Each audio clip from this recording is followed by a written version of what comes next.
Howdy y'all, this is K1 Locks, and today I come at you with a Honeywell safe, model number 2072. It's an anti-theft safe. Really, it's not so anti-theft. This is video number 2 of this series.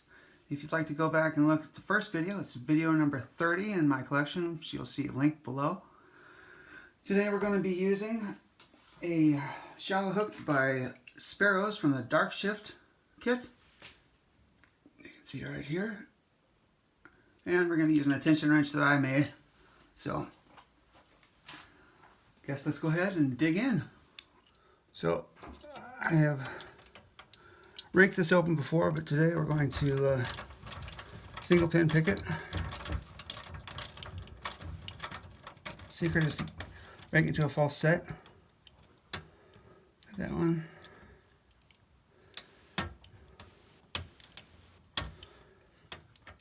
And there we go. Very easy. Again, this is the Honeywell Not So Safe Safe. This is K1 Locks saying be safe, be legal, and be the lock.